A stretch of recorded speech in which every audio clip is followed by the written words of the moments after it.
Hello everyone, welcome back on my YouTube channel AJ Physics. So as you know that हम लोगों ने CSIR net के लिए free video lecture series start की हुई है और इसी ऑर्डर पे हम लोग स्टार्टिंग से हमारा सिलेबस स्टार्ट कर रहे हैं क्लासिकल मैकेनिक्स से। और क्लासिकल मैकेनिक्स में हमारी पहले भी क्लासेस हो चुकी है 6 classes. Now this is the 7th class. ये जो क्लास है आपकी, इन क्लासेस में हम लोग लैग्रेंजियन की प्रॉब्लम सॉल्व कर रहे हैं। इससे पहले हम लोगों ने लैग्रेंजियन के सिंपल पेंडुलम के प्रॉब्लम सॉल्व कर लिए हैं और अब इसके बाद में हम लोग लैग्रेंजियन की कुछ नेक्स्ट प्रॉब्लम सॉल्व करेंगे। तो देखते हैं, अगर आप लोगों ने प्रीवियस वीडियोस नहीं देखे हैं क्लासिकल के तो आप ऑर्डर में 1 बाई 1 1 2 3 4 5 6 इस तरह से आप लोग नोट डाउन करते जाइए और मैं आपको पूरे हैंड रिटन नोट्स प्रोवाइड करवा रहा हूँ तो कि आपकी प्रिपरेशन कंप्लीट हो जाए और आप लोग इन नोट्स को नोट डाउन करते जाएं ताकि आप लोगों को आगे रिवीजन करने में दिक्कत ना हो। ठीक है, चलिए। और जो भी आपके साथीगण हैं, जो भी आपके फ्रेंड्स वगैरह हैं, उन लोगों को वीडियो शेयर करें ताकि उनको भी फ्री ऑफ कॉस्ट प्रिपरेशन करने का मौका मिले। और अगर आप लोग मुझे लाइव देखना चाहते हो then you can download Unacademy learning app, वहाँ पे मेरी लाइव क्लासेस भी होती है CSIR नेट की। चलिए स्टार्ट करते हैं। देखिए अगला एग्जांपल क्या है लैग्रेंजियन का। If the Lagrangian at the system is given by, आपको एक लैग्रेंजियन दिया हुआ है L is equal to half m r dot square plus r square theta dot square plus v r. आपको पता है लैग्रेंजियन में ये जो टर्म है ये आपको दिखा रही है काइनेटिक एनर्जी। आपको सबको पता है, ये हम लोगों ने पहले हुआ है। और ये है पोटेंशियल एनर्जी। ठीक है, अब यहाँ पे आपका प्लस लिखा हुआ है, इसका मतलब पोटेंशियल एनर्जी जो होती है वो नेगेटिव में है। एल बराबर क्या होता है, टी माइनस वी होता है सिंपली। ठीक है ना, इसलिए यहाँ पर ये जो पोटेंशियल एनर्जी है वो माइनस में है। Then identify the cyclic coordinate and also show the convention of angular momentum. Conservation लिखा हुआ है, ये सॉरी ये लिखा हुआ है conservation, conservation of angular momentum. तो मैंने आपको कल भी समझाया था, ऐसा डिग्री ऑफ फ्रीडम या फिर ऐसा जनरलाइज्ड कोऑर्डिनेट जो लैग्रेंजियन में गायब हो। अब देखो, सबसे पहले मैंने आपको समझाया था कि जनरलाइज्ड कोऑर्डिनेट जो होते हैं उनको हम लोग कैसे आइडेंटिफाई कर सकते हैं लैग्रेंजियन में से।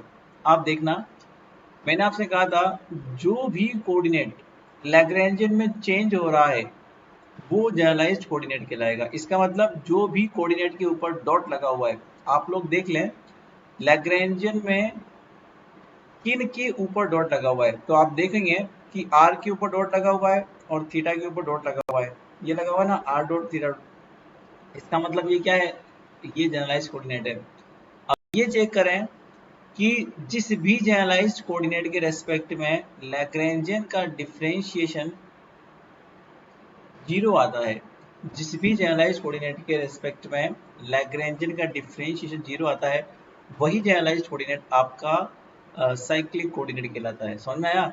इसका मतलब एक बात और समझना आप लोग, जो जनरलाइज्ड कोऑर्डिनेट लैग्रेंजियन से गायब होगा, गायब मतलब कि वो लैग्रेंजियन में होगा ही नहीं, मतलब उसके रेस्पेक्ट में उसका डिफरेंस क्या हो जाएगा, जीरो जाएगा।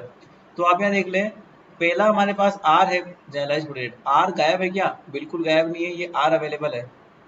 इसका मतलब जब आप लैग्रेंजियन को आर के रेस्पेक्ट में डिफ्रेंशिएट करेंगे तो ऑब्वियस सी बात है यहाँ पर उसका डिफ्रेंशिएशन जीरो नहीं आएगा। इसका मतलब आर जो है वो जनरलाइज्ड कोऑर्डिनेट नहीं होगा, है ना। अब थीटा देखो, यहाँ पे थीटा अवेलेबल है क्या, थीटा अवेलेबल है क्या, बिल्कुल भी थीटा अवेलेबल नहीं है। हाँ, थीटा डॉट है बट थीटा अवेलेबल नहीं है, इसलिए लैग्रेंजियन का थीटा के रिस्पेक्ट में डिफरेंशिएशन जीरो। इसका मतलब थीटा जो है वो क्या कहलाएगा, आपका साइक्लिक कोऑर्डिनेट कहलाएगा। समझ में आया? इसका मतलब जो कोऑर्डिनेट लैग्रेंजियन में से गायब होगा वही आपका साइक्लिक कोऑर्डिनेट होगा। ठीक है ना। तो यहाँ पर आप देखें, using Lagrangian equation of motion, generalized coordinate जो साइक्लिक है उसके corresponding generalized momentum always conserve रहेगा। ये बात ध्यान रखना। एक बात ध्यान रखना, जनरलाइज्ड मोमेंटम का फॉर्मूला क्या होता है, delta L upon delta Q के डॉट। ऑब्वियस सी बात है। समझ में आया? क्योंकि ये है जनरलाइज्ड वेलोसिटी। तो लैग्रेंजियन का जनरलाइज्ड वेलोसिटी के रेस्पेक्ट में डिफरेंशिएशन क्या होता है? जनरलाइज्ड मोमेंटम होता है। कैसे आइडेंटिफाई करोगे? समझना, एक्चुअली में इसको याद करने का एक तरीका है। तरीका ये है कि लैग्रेंजियन बराबर, एक्चुअली में आप लोग क्या लिख सकते हो? लैग्रेंजियन बराबर क्या लिख सकते हो? Kinetic energy. एक बार के लिए पोटेंशियल एनर्जी भूल जाओ, क्योंकि पोटेंशियल एनर्जी जो होती है उसमें मोमेंटम नहीं आता, उसमें केवल पोजीशन आती है। तो लैग्रेंजियन बराबर क्या हो जाएगा? एक तरह से half m v square. V मतलब क्या हो जाएगा?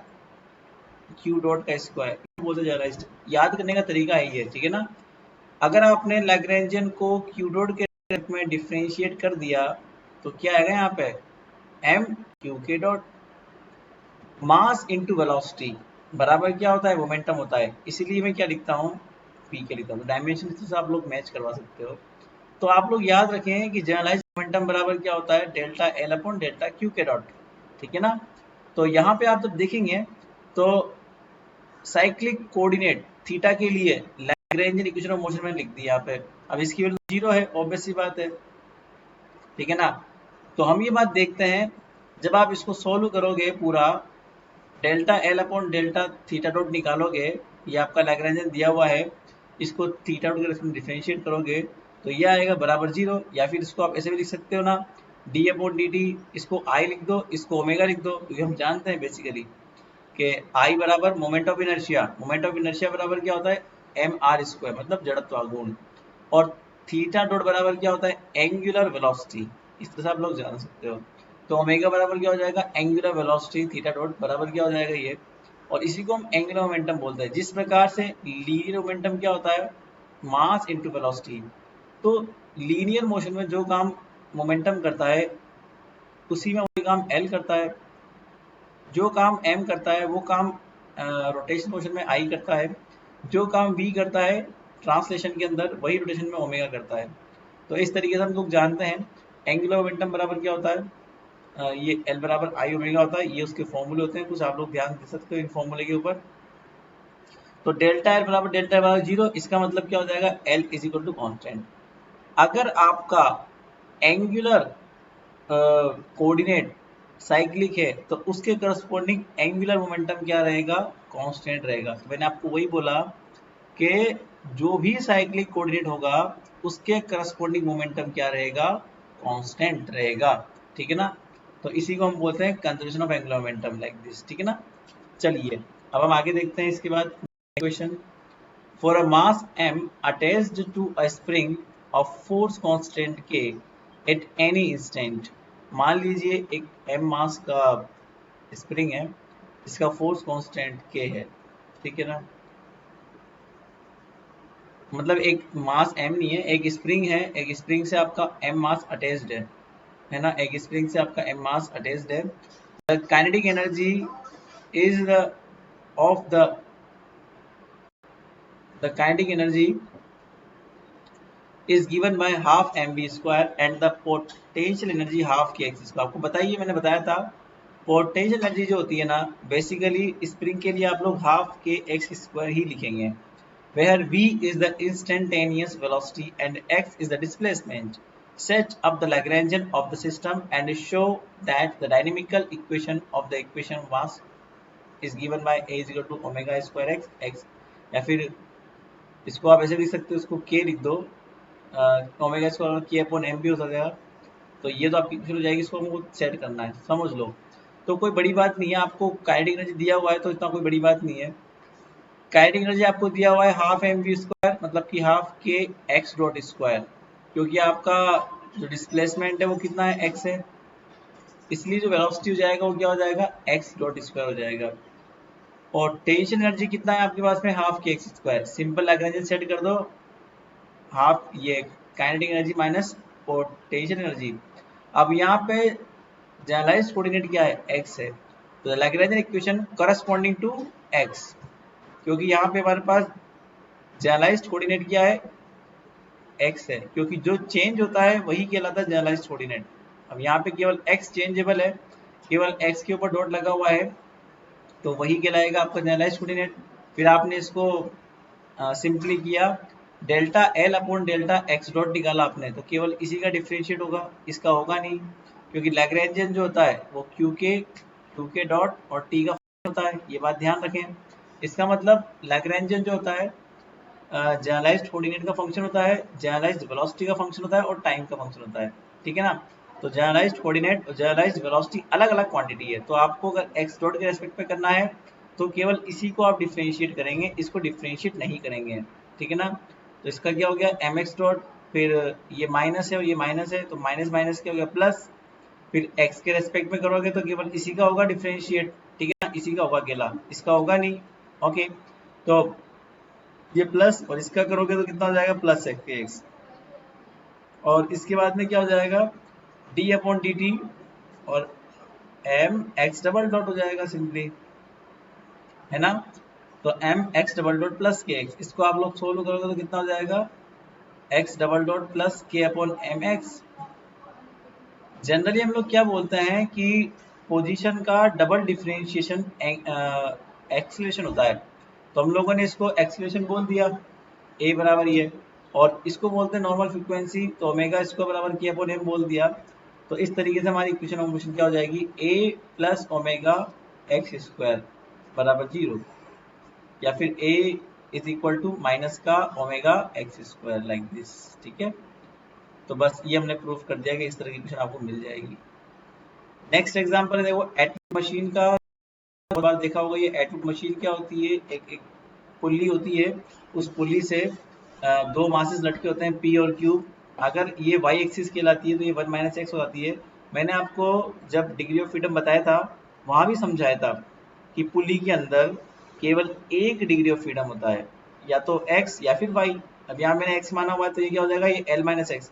अगर पुली की लेंथ मतलब पुली के ऊपर जो वायर लगा हुआ है ना, जो स्ट्रिंग लगी हुई है, वो स्ट्रिंग की लेंथ अगर एल है, ये मान लीजिए यहाँ से हम लोग काउंट करते हैं, ये ओरिजिन है इसका, ये रेफरेंस एक्सिस मान लीजिए उसकी, यहाँ से आप काउंट करते हो मान लीजिए, तो यहाँ से लेके और यहाँ तक पूरा ये x है, तो ये कितना बचेगा l माइनस एक्स, क्योंकि पूरी जो स्ट्रिंग है जो आपकी रस्सी है ना, उसका लेंथ कितना है l है। अब उसका x पार्ट इधर लटका हुआ है तो l माइनस एक्स पार्ट इधर लटका होगा। तो एटवुड मशीन इस तरह की बनी होती है। तो obtain the equation of motion of a system of two particle of unequal, मतलब कि यहाँ पे मासेस अलग अलग भी हो सकते हैं और सेम भी हो सकते हैं। मैंने अलग अलग माने हुए हैं, यहाँ पर m1 मास माना हुआ है और यहाँ पर m2 मास माना हुआ है, तो मासेस आप अलग अलग भी ले सकते हो। कनेक्टेड बाय एन इनएक्सटेंसिबल, मतलब कि इनएक्सटेंसिबल मतलब कि वो उसकी लेंथ बढ़ेगी नहीं, उसकी लेंथ फिक्स रहेगी, उसे बोलते हैं इनएक्सटेंसिबल। मासेस की वजह से जो आपका स्ट्रिंग है उसका लेंथ जो एल है वो एल ही रहेगा, वो चेंज नहीं होगा। String passing over a smooth pulley, pulley कहलाती है, रिंग कहलाती है ना, इस रिंग को हम लोग क्या बोलते हैं सिंपली पुली बोलते हैं। Okay, so kinetic energy of mass m1 बराबर क्या हो जाएगा, ये m1 का ऑब्वियस सी बात है, इसके ये ऊपर नीचे होगा मास पुली की वजह से। अगर ये ऊपर नीचे होगा और इसका डिस्प्लेसमेंट मान लो x1 मान लेता हूं मैं, तो मैंने x1 डॉट लिख दिया। अब kinetic energy of mass m2 बराबर क्या हो जाएगा, इसको आप लोग क्या मान सकते हो, इसको भी आप x मान सकते हो, क्योंकि देखो मेरी बात सुनो, ये आपका m2 है, समझना इस चीज को। तो डिस्प्लेसमेंट क्या है इसका l माइनस एक्स माना मैंने, ठीक है ना। ये इसका y कोऑर्डिनेट हो जाएगा, जो भी आपका इसको y मानते हो तो y coordinate l minus x हो जाएगा सपोज। काइनेटिक एनर्जी आप निकालोगे तो x के पास, इसके पास x कोऑर्डिनेट तो है ही नहीं, मान लो केवल y कोऑर्डिनेट है, तो half m y dot square करना पड़ेगा आपको, ठीक है ना। ये अगर आपका y है, देखिए मान लीजिए ये m1 पुली है, इसके दो कोऑर्डिनेट होते हैं x1 y1। अब x तो इसके पास है ही नहीं, अगर ये ओरिजिन पे माना है, केवल इसके पास y कोऑर्डिनेट अवेलेबल है। अगर इसके पास ओनली y कोऑर्डिनेट अवेलेबल है तो मैं इसको y1 मान लेता हूँ, और y1 बराबर क्या है इसका x है, सपोज ये एक्सप्रेशन मैंने मानी हुई है। इसके पास y2 कोऑर्डिनेट है और इसका y2 बराबर क्या है l माइनस एक्स है। तो जब काइनेटिक एनर्जी निकाली जाएगी तो हाफ एम वी स्क्वायर, वैसे वी स्क्वायर बराबर क्या होता है, अगर हम लोग कार्टेशियन लेते हैं तो v square x dot square plus y dot square, x coordinate तो है ही नहीं हमारे पास किसी के पास भी, क्योंकि वो ओरिजिन पे रखा हुआ है, इसलिए 0 है, केवल वाई कोऑर्डिनेट है। अगर पहली पुल्ली देखी जाए तो पहली पुल्ली में तो y1 बराबर क्या है, x है, तो x डॉट स्क्वायर लिख दिया मैंने, ये 1 नहीं है यहाँ पे, ये सिंपली x डॉट स्क्वायर ही है। और m2 बराबर क्या है, y2 डॉट स्क्वायर, तो ये y2 बराबर क्या है l, इसका y2 डॉट निकालोगे तो l तो 0 जाएगा, माइनस का x डॉट हो जाएगा, तो y2 डॉट बराबर क्या हो जाएगा, माइनस का x डॉट। और जब आप y2 डॉट का स्क्वायर करेंगे तो सिंपली x डॉट स्क्वायर हो जाएगा। समझ में आया?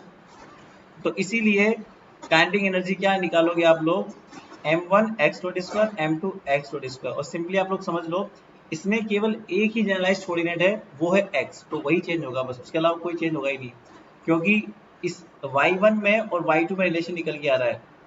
y1 बराबर y1 प्लस y2 बराबर क्या है, l है, मतलब कि पूरी लेंथ है उसकी, है ना? इस तरीके से आप लोग समझना।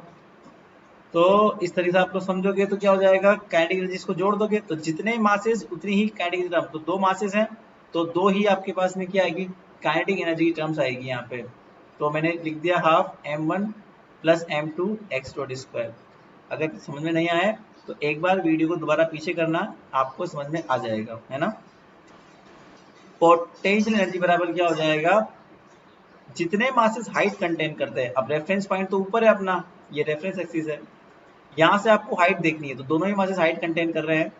अब ये रेफरेंस पॉइंट से नीचे की तरफ है मासेस, इसलिए यहाँ पे आपको माइनस में लिखना पड़ेगा, क्योंकि आपका माइनस वाई एक्सिस पर मास है, तो माइनस का m1 gx, क्योंकि यहाँ से यहाँ तक x डिस्टेंस है, माइनस का m2 g l minus x, बस अब तो कोई दिक्कत नहीं है। काइनेटिक एनर्जी माइनस का पोटेंशियल एनर्जी आपको लिखना है। अब यहाँ पे आप देखो केवल एक ही जनरलाइज्ड कोऑर्डिनेट है, ठीक है ना, x, तो आप इसी के रेस्पेक्ट में आएगी लैग्रेंज इक्वेशन ऑफ मोशन, तो delta L upon delta x निकालना पड़ेगा आपको पहले, फिर delta L upon delta X dot निकालना पड़ेगा आपको पहले। तो इस तरह से आप निकाल सकते हो, ये आपका पोटेंशियल एनर्जी है, ये आपने delta L upon delta X निकाल लिया, बस ये आपका लैग्रेंज इक्वेशन ऑफ मोशन है, D upon D T delta L upon delta X dot minus का delta L upon delta X. तो ये delta L upon delta X dot आप लोग कैलकुलेट करोगे तो इतना आएगा, है ना, delta L upon delta X इतना आएगा, ठीक है ना। फिर इसको यहाँ पुट करोगे, दोनों की वैल्यू को यहाँ पुट करोगे तो इस तरह से सोल्व हो जाएगी, तो इस तरह से आपका इक्वेशन ऑफ मोशन कन्वर्ट हो जाएगा लाइक दिस। तो इस तरह से ये पुली के लिए इक्वेशन ऑफ मोशन आप लोग लिख सकते हो, ठीक है ना। बड़ा सिंपल सा सवाल है, कोई दिक्कत वाली बात नहीं। नेक्स्ट क्वेश्चन जो है ये देखो आप लोग, a particle of mass m is projected with initial velocity u at angle theta, ये थीटा लिखा हुआ है यहाँ पे, at angle theta with the horizontal, use Lagrangian equation to describe the motion of the projectile, the resistance of air may be neglected। और एक और तरह से सवाल बन सकता है, obtain Lagrangian equation for a projectile and solve them to show that the trajectory of the particle। बहुत सिंपल सवाल है। हमारे पास प्रॉब्लम ये है कि एक पार्टिकल है, इसको मैंने प्रोजेक्टाइल बना के भेजा है, ये आपका थीटा है, ठीक है ना। तो ये प्रोजेक्टाइल आप लोग जानते हो, 11th क्लास में आपने पढ़ा होगा प्रोजेक्टाइल के बारे में। तो प्रोजेक्टाइल ऐसा होता है, उसकी इनिशियल वेलोसिटी u है पार्टिकल की, इस तरह का जो मोशन होता है उसे बोलते हैं प्रोजेक्टाइल। यहाँ पे हम लोग पार्टिकल को मान लेते हैं, क्योंकि हमें पार्टिकल को एक जगह स्टेबल करना पड़ेगा उसके कोऑर्डिनेट निकालने के लिए। तो मान लो पार्टिकल यहाँ पर स्टेबल है, उसका कोऑर्डिनेट क्या है, एक्स वाई है, तो प्रोजेक्टाइल मोशन में पार्टिकल इस तरह से मूव ऑन करता है। तो हम लोग जानते हैं कि दो हैं इसके पास कोऑर्डिनेट, एक्स और वाई, तो हाफ एम वी स्क्वायर। तो यहाँ पे ये क्या है चीजें, ये है हमारे पास बेसिकली कार्टेशियन सिस्टम। तो कार्टेशियन में क्या हो जाएगा, वी स्क्वायर बराबर x dot square plus y dot square, और पार्टिकल रेफरेंस एक्सिस से ऊपर की तरफ है प्लस वाई की तरफ, तो इसका हाइट कितना हो जाएगा, एम जी वाई, तो एल निकल जाएगा, एल बराबर टी माइनस वी। और यहाँ पर देखो दो है जनरलाइज कोऑर्डिनेट, एक्स और वाई दोनों जनरलाइज्ड है, तो पहले एक्स के रेस्पेक्ट में निकाल लो आप, D upon D delta L upon delta X dot, पहले एक्स डॉट के रेस्पेक्ट में डिफरेंशिएट कर दो तो इतना बच जाएगा, है ना, क्योंकि ये 2 आगे आ जाएगा, एम एक्स डॉट हो जाएगा। यहाँ पर x है नहीं तो 0 जाएगा, x के रेस्पेक्ट में 0 लिख दिया हमने। फिर d अपॉन dt करोगे तो एम एक्स डॉट, फिर इसका क्या हो जाएगा, एम एक्स डबल डॉट, तो एक बार टाइम के रेस्पेक्ट में और करना पड़ेगा आपको। और लैग्रेंजियन इक्वेशन क्या हो जाएगी, y के रेस्पेक्ट में, तो y के रेस्पेक्ट में क्या हो जाएगा, d अपॉन dt, इसको y डॉट के रेस्पेक्ट में कर दो डिफरेंशिएट, और इसको करोगे तो बेसी बात यहाँ y है, तो ये माइनस और यहाँ भी माइनस, तो माइनस माइनस क्या हो जाएगा प्लस, ये हो जाएगा प्लस, यहाँ लिखोगे आप प्लस, ठीक है ना, तो mg हो जाएगा। तो यहाँ पर इसको सोल्व करो तो y बराबर माइनस का mg। अब इनका स्टडी करते हैं हम लोग दोनों इक्वेशन का, नंबर 1 का स्टडी करो और नंबर 2 का स्टडी करो। तो नंबर 1 से आपको मिल रहा है x डॉट बराबर ये है, तो डी बराबर ये है। सोल्व करोगे डिफरेंशियल इक्वेशन को आप लोग, तो डिफरेंशियल इक्वेशन सोल्व करना आता है आपको, तो dx बराबर क्या हो जाएगा a dt, तो x बराबर at प्लस b हो जाएगा। ओके, और अगर हम लोग बात करते हैं at t is equal to 0, मान लीजिए शुरुआत के बाउंड्री कंडीशन लगानी पड़ती है आपको, बाउंड्री कंडीशन से ही डिफरेंशियल इक्वेशन में जो कांस्टेंट होता है ना उनकी वैल्यू निकलने में आती है। तो डिफरेंशियल इक्वेशन में दो कांस्टेंट है आपके पास a और b, यहाँ पर इनकी वैल्यू निकालने के लिए आपको बाउंड्री कंडीशन लगानी पड़ेगी। तो मैंने क्या लगाया, when x is equal to 0, मतलब कि जब पार्टिकल का x 0 था, मतलब शुरुआत में t बराबर 0 पर, तो t बराबर 0 पर आप देखो, यहाँ पे देखना इस मोशन में, ये t बराबर 0 वाली स्थिति है, यहाँ पार्टिकल था t बराबर 0 पर, ओरिजिन पे था पार्टिकल, तो ओरिजिन पे उसका x बराबर 0 जाएगा। तो जैसे आप x बराबर 0 पुट करोगे तो b बराबर क्या हो जाएगा, उस जगह 0 जाएगा, लाइक दिस ना। t बराबर 0 पर x बराबर 0, तो b बराबर 0 प्राप्त होगा आपको यहाँ से। चलिए बढ़िया। अब इसके बाद आप देखना, जैसे ही आपने b बराबर 0 किया, अब यहाँ पे आप चेक करना x डॉट बराबर क्या हो जाएगा, u कोस थीटा, जब t बराबर 0 था, मतलब कि इनिशियल वेलोसिटी आप लोग जानते हो, आपको दिया हुआ भी है इनिशियल वेलोसिटी बराबर, आपको क्या दिया हुआ है, u दिया हुआ है ना, आपको इनिशियल वेलोसिटी u दिया हुआ है, बट याद रखना वो u इस तरफ दिशा में है, u की डायरेक्शन इधर है। तो t बराबर 0 पर पार्टिकल की वेलोसिटी u है, और वो है i कैप j कैप के अंदर, बट अगर आपको x डायरेक्शन में निकालना है वेलोसिटी, तो u कोस थीटा हो जाएगा उसका वेलोसिटी, ये थीटा है यहाँ पे, ठीक है ना। इसका मतलब ये है कि t बराबर 0 पर x एक्सिस पर उसका वेलोसिटी कंपोनेंट क्या हो जाएगा, u कोस थीटा, समझ में आ रहा है, ठीक है ना। तो t बराबर 0 पर मतलब इनिशियली उसका इनिशियल वेलोसिटी कितना है, u है, और x डायरेक्शन में उसका कंपोनेंट क्या हो जाएगा, इसे हम जिसे vx भी बोल सकते हो आप लोग, तो vx बराबर क्या हो जाएगा, u कोस थीटा। तो ये दोनों वैल्यूज को आप लोग यहाँ पुट कर दें, है ना, इस वाले इक्वेशन में पुट कर दें, तो यहाँ पे आपको मिल जाएगा a बराबर u कोस थीटा।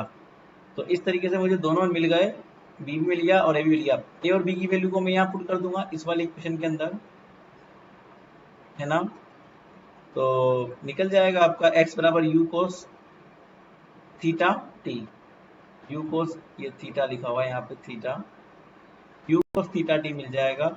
इसी प्रकार y इक्वेशन को आप देखो, इसको आप लोग सोल्व करेंगे तो y डॉट बराबर कितना है यहाँ पे, y डबल डॉट बराबर माइनस का g है, y डबल डॉट बराबर माइनस का g को डिफरेंशियल सोल्व करेंगे आप लोग, एक बार डिफरेंशियल इंटीग्रेट करो, दूसरी बार इंटीग्रेट करो, तो इस तरह की इक्वेशन आपको मिल जाएगी दो बार इंटीग्रेट करने पे। अब c और d की वैल्यू निकालनी पड़ेगी, तो वही चीज है, y बराबर 0 था जब t बराबर 0 था, मतलब पार्टिकल ओरिजिन पे था, और y डॉट की vy बराबर u साइन थीटा, इसका मतलब क्या है कि वेलोसिटी का इनिशियल वेलोसिटी का y कंपोनेंट, इनिशियल वेलोसिटी का y कंपोनेंट क्या है यहाँ पे, u साइन थीटा। यहाँ पे अगर आप देखोगे तो वो कितना है, u साइन थीटा, इसको आप vy बोल सकते हो। तो t बराबर 0 पर इतना ही था उसका वेलोसिटी, तो c बराबर कितना हो जाएगा, तो यहाँ पे आपको जब पहली कंडीशन पुट करोगे t बराबर 0 पर y बराबर 0, तो d बराबर 0 मिल जाएगा, दिस इज द d, ये d है यहाँ पे, तो d बराबर 0।